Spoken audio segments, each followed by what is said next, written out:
ಕನ್ನಡ ನಾಡಿನ ರನ್ನ ದರತು ನಾ ಕೇಳೋ ಕಥೆಯನ್ನ, ನಾ ಹೇಳೋ ಕಥೆಯನ್ನ, ಹೆಮ್ಮೆಯ ಪಡೆದ ಹೊಯ್ಸಳ ವಂಶ ಹುಟ್ಟಿದ ಕಥೆಯನ್ನ, ನಾಡನು ಕಟ್ಟಿದ ಕಥೆಯನ್ನ.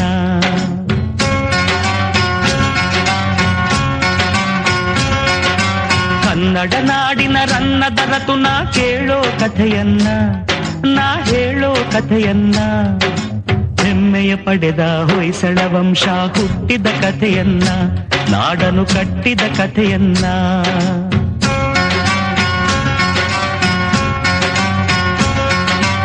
ಒಂದಾನೊಂದು ಕಾಲದಲ್ಲಿ ಮಲೆನಾಡಿನ ಮಡಿಲಿನಲ್ಲಿ ಅಂಗಡಿ ಊರಿತ್ತು, ಊರಿಗೆ ಚೆಲುವಿನ ಕಳೆಯಿತ್ತು.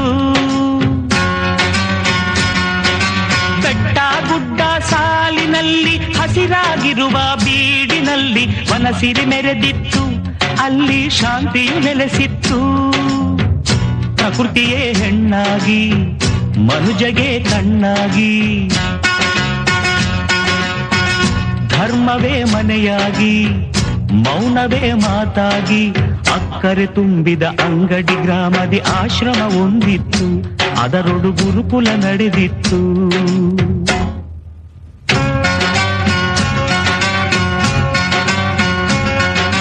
ಕನ್ನಡ ನಾಡಿನ ರನ್ನ ದರತು ನಾ ಕೇಳೋ ಕಥೆಯನ್ನ, ನಾ ಹೇಳೋ ಕಥೆಯನ್ನ, ಹೆಮ್ಮೆಯ ಪಡೆದ ಹೊಯ್ಸಳ ವಂಶ ಹುಟ್ಟಿದ ಕಥೆಯನ್ನ, ನಾಡನು ಕಟ್ಟಿದ ಕಥೆಯನ್ನ.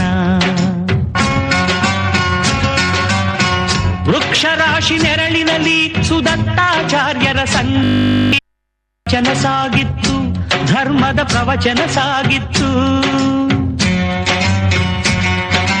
ವಾಸಂತಿಕೆಯ ದೇಗುಲದಲ್ಲಿ ಶ್ರದ್ಧೆ ಭಕ್ತಿ ಸಂಗಮದಲ್ಲಿ ಪೂಜೆಯು ನಡೆದಿತ್ತು, ಸಳನ ಪೂಜೆಯು ನಡೆದಿತ್ತು. ಪರದ ಸದ್ದೊಂದು ಕೇಳಿಸಲು ಅಲ್ಲಿದ್ದ ಜನರೆಲ್ಲ ಅಲ್ಲೋಲ ಕಲ್ಲೋಲ, ಹೊಂದಿಸಿಲೇರುವ ಸುಂದರ ಸಮಯದಿ ಬಂದಿತು ಹುಲಿಯೊಂದು, ಗರ್ಜಿಸಿ ಗುಡುಗಿತು ಹುಲಿಯೊಂದು.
ಕರೆದರುವಾಗ ಆಜ್ಞೆಯು ಮೊಳಗಿತ್ತು, ಗುರುಗಳ ಆಜ್ಞೆಯೇ ಮೊಳಗಿತ್ತು.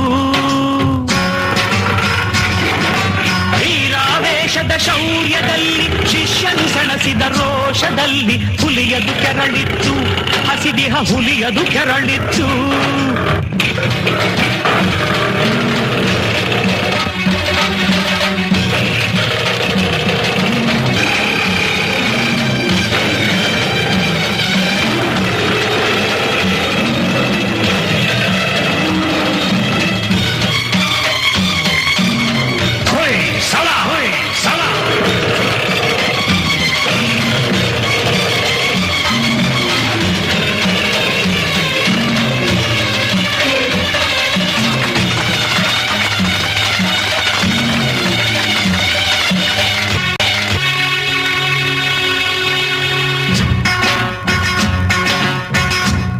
ಧೈರ್ಯದಿ ಹೋರಾಡಿ ಗೆದ್ದನು ಮುಂದಾಗಿ ಊರಿನ ವೀರನ ಮೆಚ್ಚುತ್ತ ಜನತೆಯು ಸಳನನು ಹರಸಿತ್ತು, ಕೆಚ್ಚದೆ ಸಳನನು ಹರಸಿತ್ತು.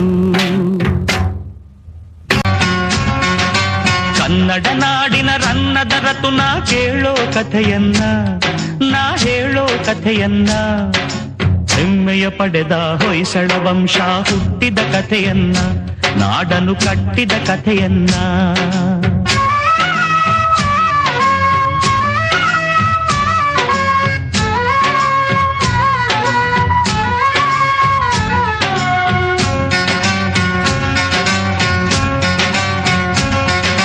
ಹುಲಿಯನು ಕೊಂದ ವೀರನನ್ನು ಗುರುಗಳು ಆಗ ಹರಸಿರಲು ಕಟ್ಟಿದ ಸಳನು ರಾಜ್ಯವನ್ನು, ಅನುಪಮ ಹೊಯ್ಸಳ ರಾಜ್ಯವನ್ನು.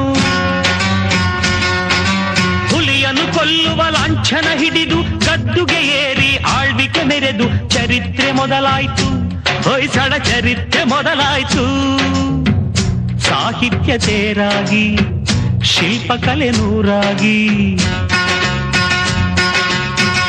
ಸಂಗೀತ ಹೊನಲಾಗಿ ಸಂಸ್ಕೃತಿ ತೌರಾಗಿ, ವೈಭವ ಸಾರುವ ಹೊಯ್ಸಳ ವಂಶ ನಾಡನು ಬೆಳಗಿತ್ತು, ಕನ್ನಡ ನಾಡನು ಬೆಳಗಿತ್ತು.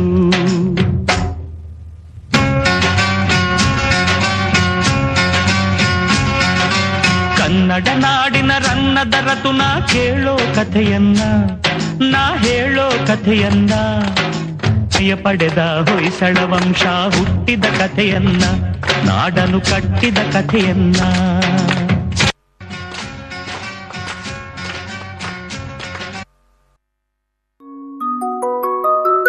ಶಾಂತಳಾದೇವಿ ವೀರ ಲಕ್ಷ್ಮಣ ನಂತಹ ಅಮೋಘ ಕಾಣಿಕೆಯನ್ನು ನಮ್ಮ ನಾಡಿಗೆ ನೀಡಿದೆ.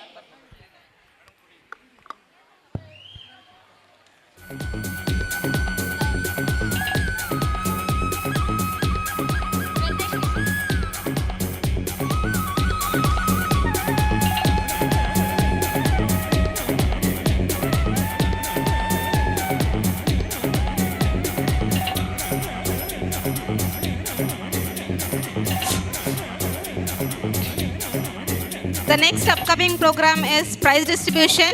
Children should get ready for prize distribution.